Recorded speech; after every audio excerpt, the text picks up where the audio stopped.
മകളെ, വിവിധങ്ങളായ സ്ഥലങ്ങളിലിരുന്നു കൊണ്ട് കർത്താവിൻ്റെ വചനം ശ്രവിക്കുന്ന നിങ്ങളെ ഓരോരുത്തരെയും ഞാൻ പ്രത്യേകമായി പ്രാർത്ഥിക്കുകയാണ്.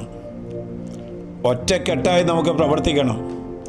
എല്ലാ തിന്മയുടെ സ്വാധീനങ്ങളിൽ നിന്ന് കുഞ്ഞുങ്ങളെയും യുവതികളെയും യുവാക്കന്മാരെയും കുടുംബങ്ങളെ രക്ഷിക്കുവാനായിട്ട് ഒറ്റക്കെട്ടായി എത്തിക്കുന്ന ഒരു പ്രാർത്ഥന കൂട്ടായ്മയാണ് ജെറൂസലേമിൽ നിന്നും പുറത്തു വരുന്ന 3 മിനിറ്റിൻ്റെ പ്രാർത്ഥനാ ശുശ്രൂഷ. മകളെ, നമുക്ക് ശ്രദ്ധയോടെ ഇന്ന് കർത്താവ് തരുന്ന വചനം ശ്രവിക്കാം. ലൂക്കായുടെ സുവിശേഷം 10-ാം അധ്യായം 19-ാം വാക്യം. ഇതാ, പാമ്പുകളുടെയും തേളുകളുടെയും ശത്രുവിൻ്റെ ശക്തികളുടെയും മീതെ ചവിട്ടി നടക്കാൻ നിങ്ങൾക്ക് ഞാൻ അധികാരം തന്നിരിക്കുന്നു. മകളെ, പൈശാചിക പീഡകൾ കൊണ്ട് കുഞ്ഞുങ്ങളും കുടുംബങ്ങളും തലമുറകളും വീർപ്പുമുട്ടുകയാണ്. ഇടതും വലതും തിരിയാൻ പറ്റാത്ത വണ്ണത്തിൽ അവൻ്റെ നിയന്ത്രണത്തിൽ കുടുംബങ്ങളെ ആക്കുവാൻ അഹോരാത്രം പരിശ്രമിച്ചുകൊണ്ടിരിക്കുകയാണ്. മനസ്സിലാക്കണേ, ബഹിഷ്കരണ പ്രാർത്ഥനയിൽ അപ്പസ്തോലിക പ്രവർത്തനങ്ങൾ മുതൽ സഭാപിതാക്കന്മാരുടെയും വിശുദ്ധന്മാരുടെ ജീവിതത്തിൽ പിശാചുക്കളെ പുറത്താക്കുവാനായിട്ടുള്ള വലിയ ഒരു പ്രവൃത്തി ആരംഭകാലം മുതൽ നമ്മൾ ശ്രദ്ധിക്കുന്നുണ്ട്. നമ്മുടെ കുടുംബങ്ങളിൽ പൈശാചിക പീഡകളോ അവൻ്റെ ബന്ധനങ്ങളോ ഉണ്ടെങ്കിൽ ശ്രദ്ധിക്കണേ, പിശാചുകളെ തകർക്കുന്ന ആത്മീയമായ ആയുധമാണ് യേശുനാമം. ആത്മീയമായ ആയുധമാണ് യേശുവിൻ്റെ രക്തം.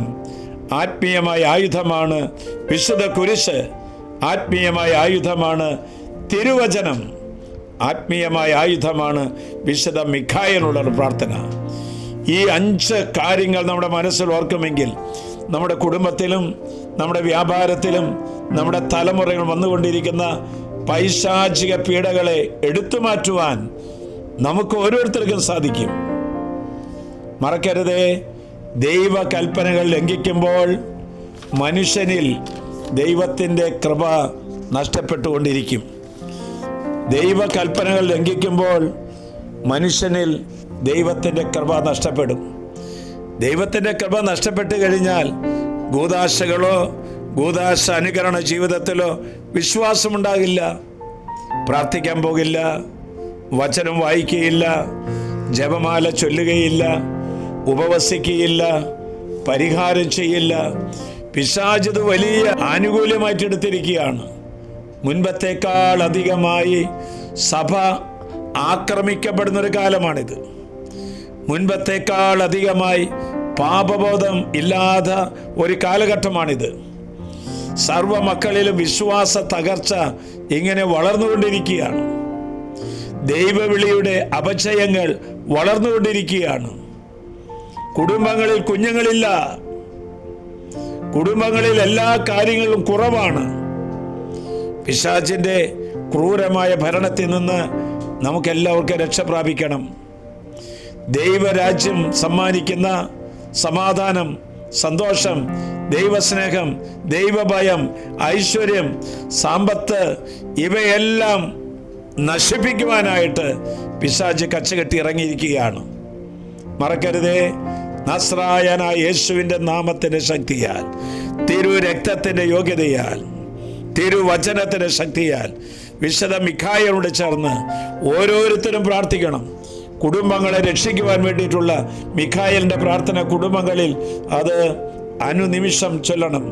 നസ്രായനായ യേശുവിൻ്റെ നാമത്തിൽ, in the name of Jesus Christ I command you Satan, you get out. യേശുവിൻ്റെ നാമത്തിൻ്റെ ശക്തിയാൽ പൈശാചിക പീഡകളിൽ നിന്ന് ഓരോ കുഞ്ഞുങ്ങളെയും ഓരോ കുടുംബങ്ങളെയും രക്ഷിക്കണമേ.